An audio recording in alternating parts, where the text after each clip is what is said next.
All right, moving on to the lands here. First land that we're looking at, Captivating Cave. All right, it's a cave itself. Tap, add a colorless. 1 mana tap, add a mana of any color. Oh god, Crystal Grotto! Stop it! 4 mana tap, sacrifice Captivating Cave. Put 2+1 counters on target creature. Activate only as a sorcery. All right, well, it does have a redeeming factor here that it does put counters on creatures. So obviously way better than normal Crystal Grotto. Normally way better than Crystal Grotto. But end of the day, it's still Crystal Grotto. I have no idea. Yeah, I don't know. I mean, what do I want to rate it? Probably still like a D+.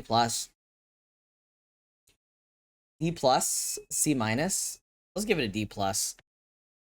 it's still Crystal Grotto. Anyways, should be fine. Playable.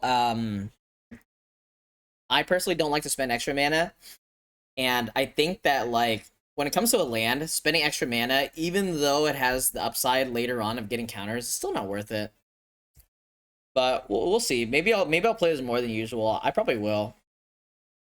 Okay, next card here, Hidden Cataract. Hidden Cataract enters the battlefield tapped. Tap and add a blue. 5 mana tap. Sacrifice Cataract. Discover 4. Ah, pretty cool card. Damn. So a lot of value on the land itself. It's a tapped island that also you have cave synergies. But then you can also cash it in for a card later. Pretty cool. I like it. I love it. I assume that. Well, let's take a look at the next one first. If they're all Discover 4, so they are all Discover 4, right? Hidden Courtyard, Hidden Necropolis, right? They're all Discover 4.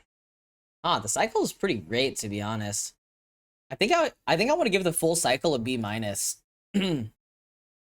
I'll probably be picking these highly for multiple reasons, because I think that's in a format where like all of the cards themselves are already good quality. Like we haven't given any cards an F rating, for example. If all the cards are good quality, then especially in best of one, you're always gonna have an excess of playables, right? So just picking up these lands seems super good. You're like min-maxing the real estate of your deck, right? How many do you think you want to play? I feel like I will. So out of like 17 lands, I will probably play like 8. I'll probably play 8 caves in a deck or something. Yeah, I'll probably play like 8 caves in a deck. Yeah, honestly, I'm probably gonna be playing like 20 land decks if you think about it, right? I'll probably be playing 20 land decks.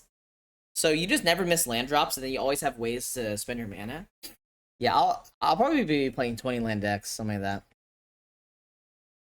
All right. Anyways, let's give these all a B-. They all seem fantastic.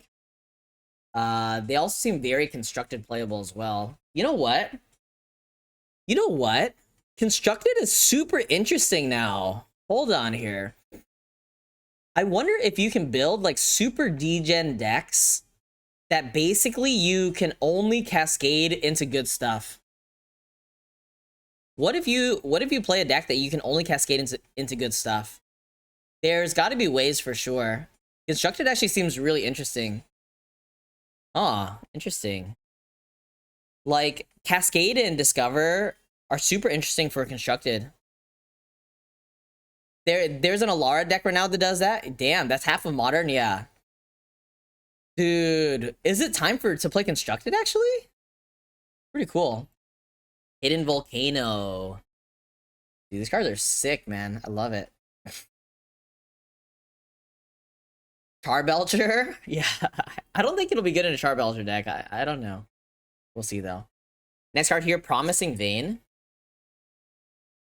By the way, I'm not sure if you guys can hear, but we're listening to some Aztechno.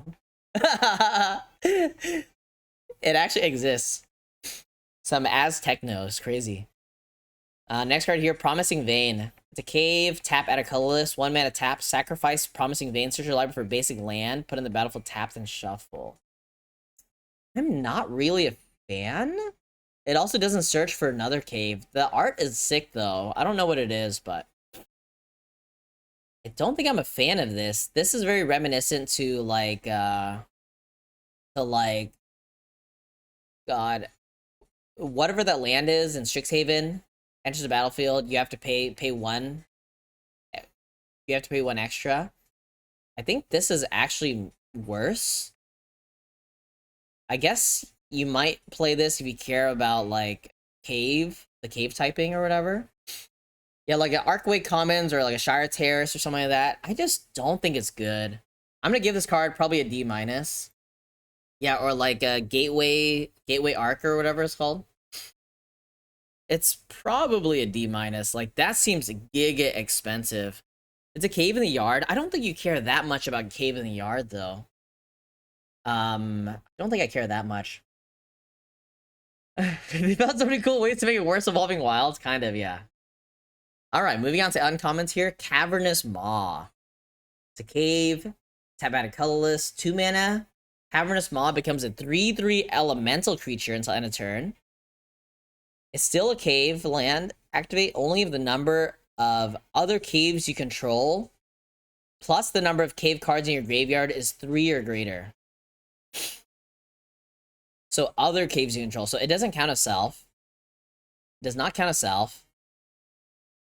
Other cave cards in your graveyard or on your control. So really interesting. I can't really see how these decks play out though.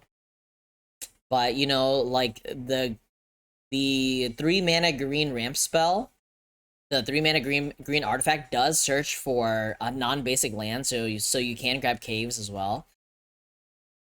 It sounds really cool, to be honest. I kind of love it. Again, I can't see how it all plays out. I assume that this stuff is going to be bad against like these aggressive red decks or whatever. But I could see decks that are playing like the Caves Ablaze or whatever, the board wipe that scales based on the amount of caves you have, and also you know, just like land searching stuff. You can be like a 5-color sort of like cave control deck. It's pretty cool. I don't know if the payoff is that good though, to be playing a card like this, but again, I think that I could very easily see myself being like a 20 land deck in the format.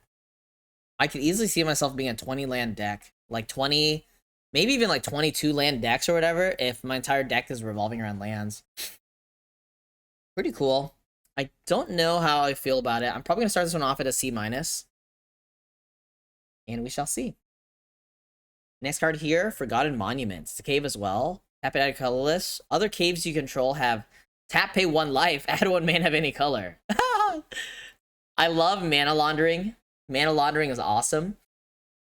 Quite expensive, I will have to say, to add 1 mana of any color, but you know, if the format's not too aggressive, if you can find ways to gain life, it could work. It could work. Feel like it's still not that good though. Starts one off at a C minus as well. I'm not convinced that these are necessary to fix mana, because like the downside of having the upside, but the upside costs life, is pretty expensive. Yeah, and it doesn't help itself unless you have 2 of them. But again, you can't pay that much life in limited, right? 20 HP is doesn't go as far as it used to, but it'll really depend on the format. Yeah, like a colorless land is not that good in a color intensive deck as well. That's kind of the idea here. Pit of Offerings is a cave. Enters the battlefield tapped. When it enters a battlefield, exile up to 3 target cards from graveyards. Whoa! Tap, add a colorless, or tap, add 1 mana of any of the exile card's colors. Huh? Dude, this card is giga sick, dude. Dude, this card is giga sick. So, the thing is that, yeah, it's a slow land, but it also has utility. I guess the thing is that it's kind of not that good early on in the game when there's nothing in graveyards. So it will just be a colorless land, but I think it's actually really good, especially if you're running more than the traditional 16 or 17 lands. I actually do love it. I love it. I think this has a lot of implications for other formats as well. But you know what? Standard constructed, looking pretty hot. Looking pretty hot. Looking pretty hot. I like it, honestly. I kind of want to give this card like a B plus or A minus. Fuck it, let's give it an A minus. Again, not that good in the early game, but the flexibility, the utility of the card speaks a lot to me. And this is a sort of card that I would like in my deck, right? It's like it's messing up your opponent's descend as well. I really, really like it. Deathsie's constructed phase? Yeah, maybe. Like, I've been waiting for a constructed format to play. Like, I'm just not interested in any of the constructed formats, but standard this time around looks pretty fun. At least for a little bit, right? Okay. Next card here, Volatile Fault. The fault in our stars, baby. The fault in our caves. Tap, add a colorless, 1 mana tap, sacrifice Volatile Fault. Destroy target non-basic land and opponent controls. Sacrifice Volatile Fault. Destroy target non-basic land and opponent controls. That player may search your library for basic land card, put in the battlefield. Then you shuffle. You create a treasure token. All right. So it is a chat. What's the card I'm talking? What's the card I'm thinking of? What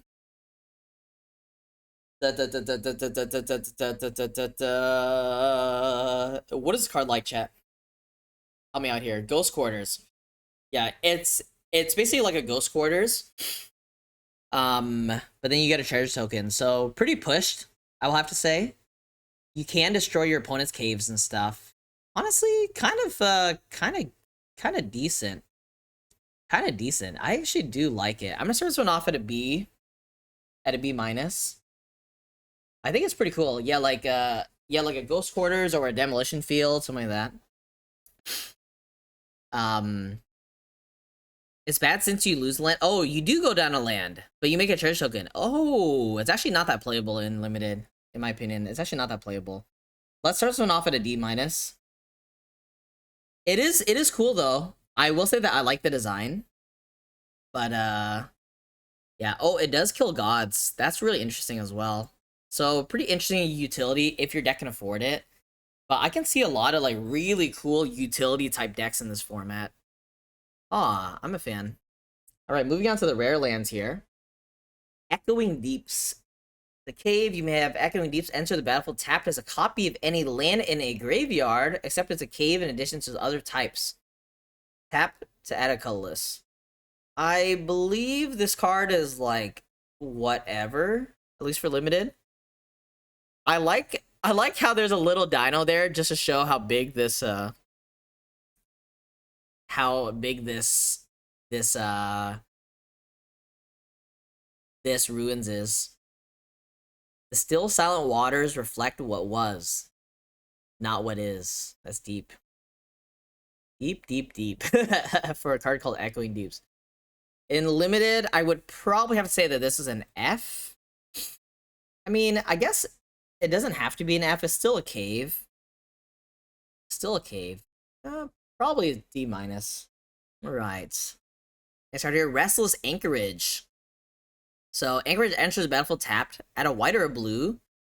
3 mana until end of turn. Restless Anchorage becomes a 2/3 white and blue bird creature with flying. It's still land. Okay.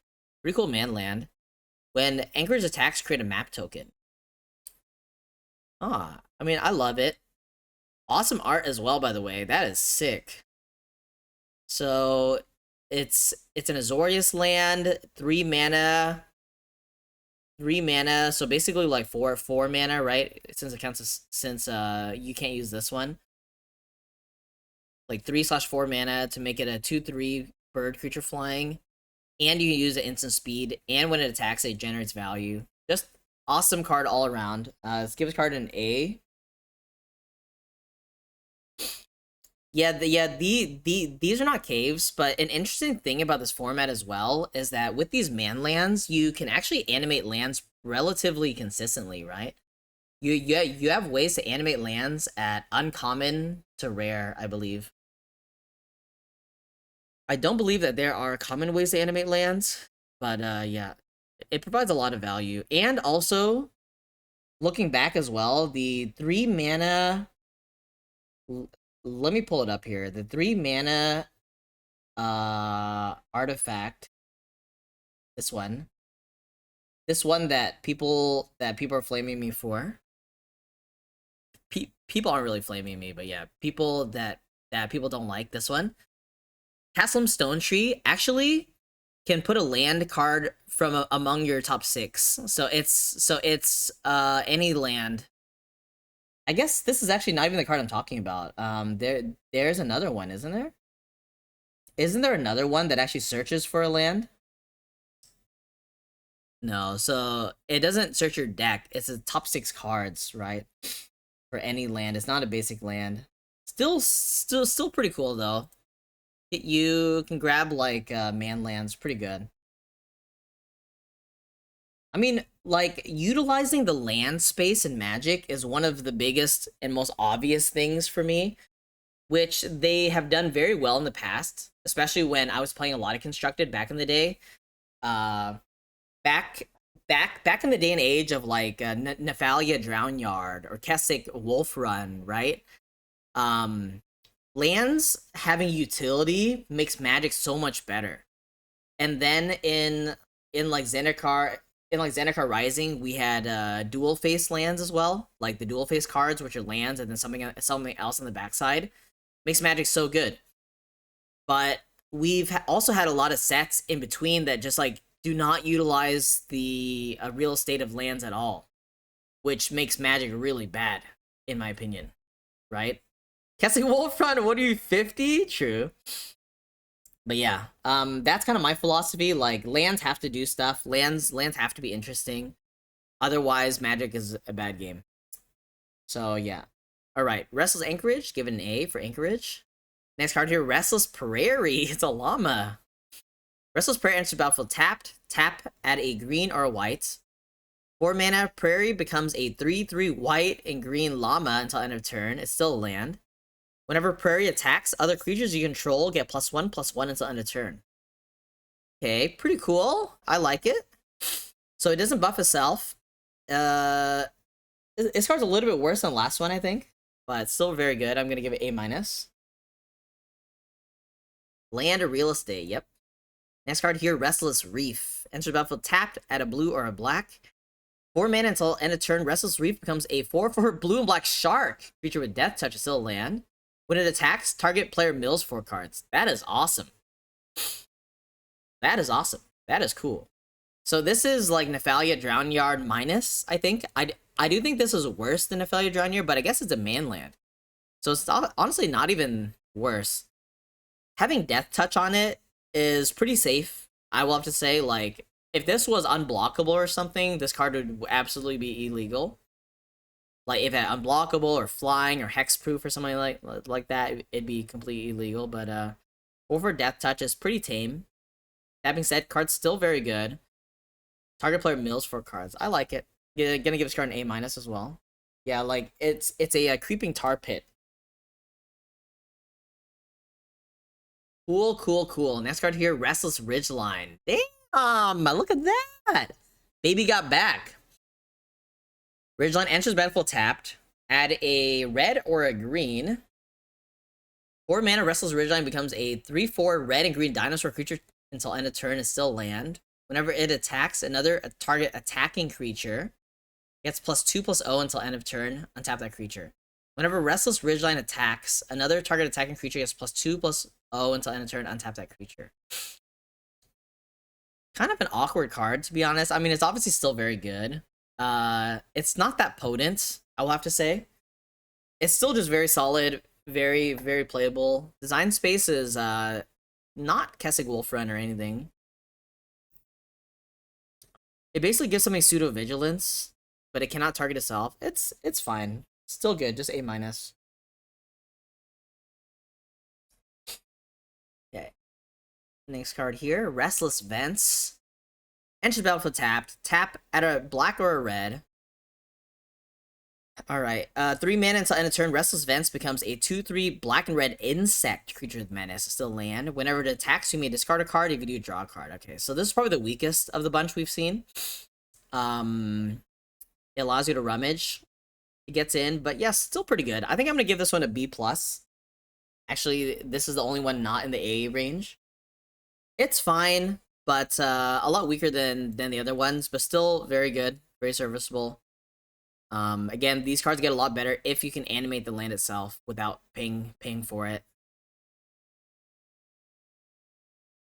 Yeah, the red-green land is smaller than the blue-black land. Like, that's what I'm saying. Like, green is, like, not size anymore these days. And blue is getting big for some reason. Like, I don't get why blue is getting so big. Next card here, Sunken Citadel. It's a cave. Enter battlefield tapped. As it enters, choose a color. Tap, add 1 mana of the chosen color. Tap, add 2 mana of the chosen color. Spend this mana only to activate ability of land sources. That is awesome. That is an awesome land. That is an awesome land. I love this land. I love it. Honestly, even for limited, it seems very good. Seems very good for limited.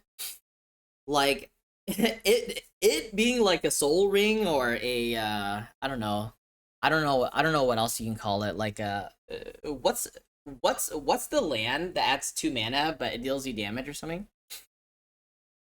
I don't know. Whatever that card is, but for lands, very, very good. Ancient Tomb, yeah. So like basically an Ancient Tomb for your active abilities of lands, and there's a lot of relevant land abilities. Really, really loving it. I think this card's awesome, even for limited.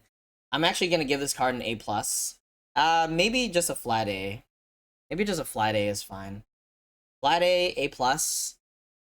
I'll give it an A+. Screw it. I like it. I like it.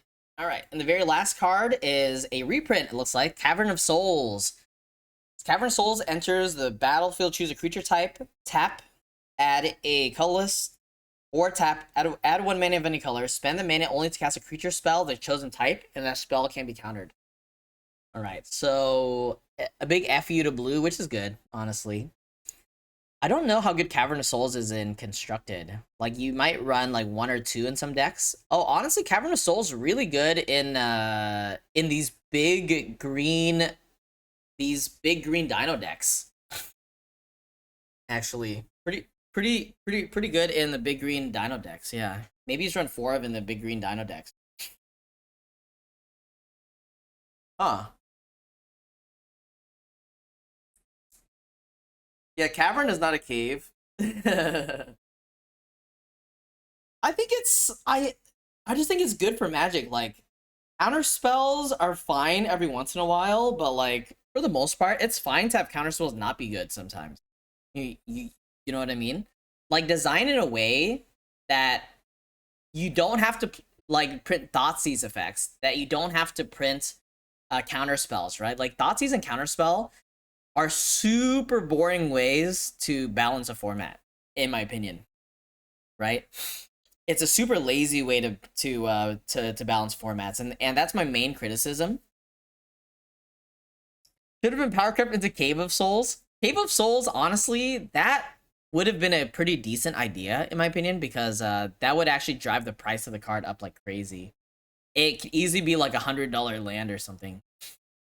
Just because it has a different name. Anyways, Cavern Souls in limited though. In limited, we actually don't give a shit, right? There's actually a D, probably a D minus. Yeah, while keeping Cavern's price up, exactly. So I think that was a missed opportunity there. Like, people are always saying like Wizards are so greedy. Like, I don't think they're greedy enough sometimes. Anyways, so yeah, for limited, this card doesn't really matter, right?